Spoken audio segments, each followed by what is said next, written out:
Big warm welcome for Bernie McDonald.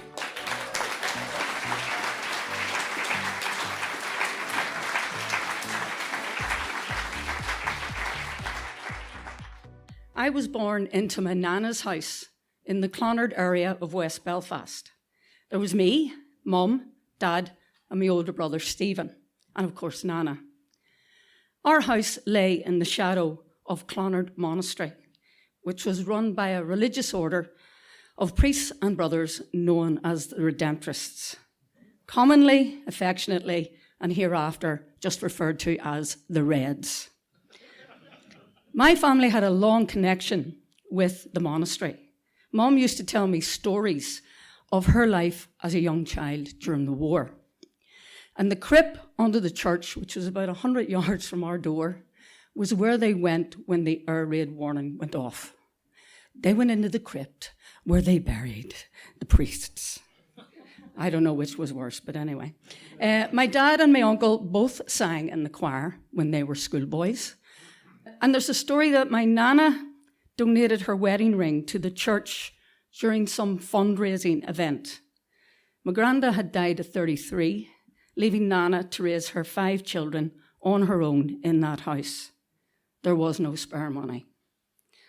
So she gave the only thing she had of any value. My family, as it grew, moved out of Nana's, but we continued to move west, eventually ending up in the Glen Road.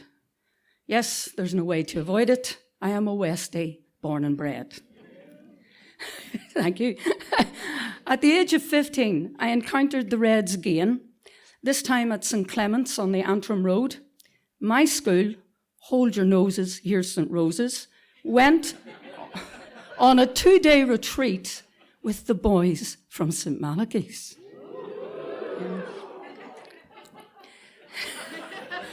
30 15-year-old girls and 30 15-year-old boys. What could possibly go wrong? We had a brilliant time, and we made a lot of friends, and a few romances were started. For years after that, I would get a Christmas card from a lovely lad called Michael, thanking me for the wonderful time we had in room 97. Now, I honestly have no idea or any recollection of any kerfuffling that went on in room 97, but I was really quite pleased that he was so impressed by me. Years later, when I was a volunteer at St. Clement's, I went on a search for room 97, a sort of pilgrimage to my youth. Can you imagine my disappointment to discover that no such room existed? Ah, what might have been. I think Michael sent the same card to every girl in my class.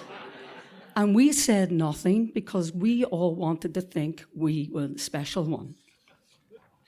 I was a volunteer at St. Clement's for over 20 years, helping to run retreats, serving food, washing dishes, spinning the rickety wheel during the summer fair, and anything else they needed done. In 2004, the secretary of St. Clement's, a girl called Margaret, was organising a trip to Thailand to work in an orphanage. Now, I heard about the trip, and I was keeping my head well down. I had been teaching in a boys' secondary school for 10 years by this stage. And as June came by, every year, my nervous tick came back. And I had been toying with the idea of perhaps stapling a few boys to the notice board just for the crack. But Margaret finally tracked me down and asked me if I would go. My answer has since been plagiarised by Sister Michael from the Derry Girls with the line, "Have you lost your actual mind?" No way was I spending my summer working with children when that was my day job. But the seed had been planted, and I couldn't let it lie. So in the end, without a huge amount of grace on my part, I agreed to go. I will go once, I'll do it, I'll get it out of my system. So what did I know about Thailand? Very little. It's the Orient. The Orient. It's the kingdom of Siam. The kingdom of Siam. It's The King and I. And I find out later that that film has been banned in Thailand since the day and hour it came out. It's Southeast Asia, and it's 10,000 kilometres away from West Belfast. What on God's earth was I doing? Before we left, Father Michael, who was the director of St. Clement's, held a mass for us, for our 13 adventurers and our families, and it was a beautiful ceremony. Each person was given a candle to take with them, and we would light the candle at the same time each day. 9 o'clock for us, and 3 o'clock for our families back home. And we would think of each other during this time, 5 or 10 minutes. It was a sort of a spiritual Zoom meeting before they were. Michael told us that we were bringing light to the children. Ooh, bringing light to the children. Okay? This was heavy. This was real. And this was happening. The first thing that you experience when you leave Bangkok Airport is what we call the Thai hug. Whether it's day or night, you're just enveloped in this blanket of warmth. And coming from Belfast, being bone cold all the time, I find this absolutely delightful. Thailand is in your face from the start. It's full of bright colours, energetic, it's loud, it's smelly, it's full of strange things, people, colours. It's an assault on the senses, and I loved it from the very first moment. We eagerly went to work for Father Ray Foundation. The legs are going again, Paul. Father Ray had been based in Thailand since the 1970s, and during that time he'd established an orphanage, an old people's home, a school for the deaf, a school for the blind, a vocational school for young people with disabilities, and a home for street children. As you can see, he was a bit of a slacker. We visited all the projects. We took the blind kids to the beach. We played a very dodgy and fixed game of bingo with the old folks. We played football with street kids. We taught English to preschool children at the orphanage. And we played with the deaf kids every afternoon for an hour after school.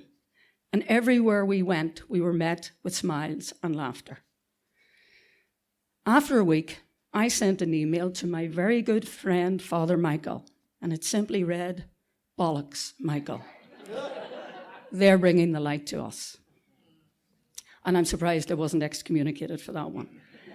My favourite place, though, was the baby and toddler room in the orphanage. I would just be there as often as I could. It was a place of total chaos. 50 or more kids from the age of 8 months to 2 years. I loved playing with the little ones because you didn't need any language. We had very little in the way of toys, but we didn't need any. Favourite games were round and round the garden and row, row, row your boat. And it was in the baby room where my life changed forever. All because of one 10-month-old little boy. He was chubby. He was very chubby. He was bald and he was brown.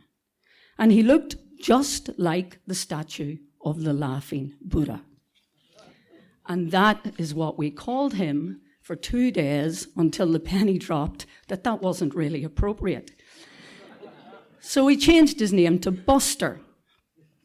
Buster had perfected the art of getting attention. And that was a vital skill in a room where you're in lots of competition.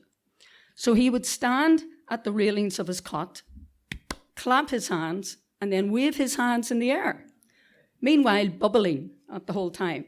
And people would stop and pick him up. But I was determined I was not going to have favourites, not me. So I wouldn't lift him, even though I was dying to. So I would go and sit on the floor and play with the other children, and then someone else would let Buster out, and he would crawl across the floor into my lap and fall asleep. And I was in love. Buster learned to walk while we were there, and one day, one of the nannies, the ladies who look after the children, brought in a basket filled with baby shoes, and we found a pair of shoes that fit Buster, and she brought him to me and put him in my arms, and I took him for his first walk outside in the sunshine. So our time there now was coming to an end, and we were all very upset. In fact, we cried a lot, the whole 13 of us. But I made a promise to myself there and then that I would be back. I would be back. In 4 short weeks, that place had become like home to me. Thailand, the kingdom of Siam, the land of smiles, the gift I didn't know I needed. I have returned, thank God, every year since, apart from the COVID years, but I never saw Buster again, as he was adopted by a Danish family 5 months after we left, which is brilliant for him. I hope he's living his best life. I will never forget him, and I continue to love him. If my heart has a compass, and I believe it does, it points solidly to the east, to my happy place, to the land of smiles.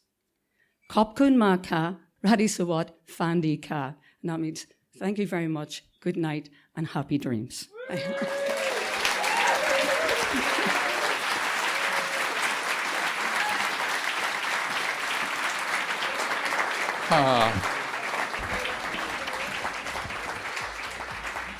I could see Bernie's legs going like mad there. She was so nervous, and I don't know why, because she's brilliant on that story.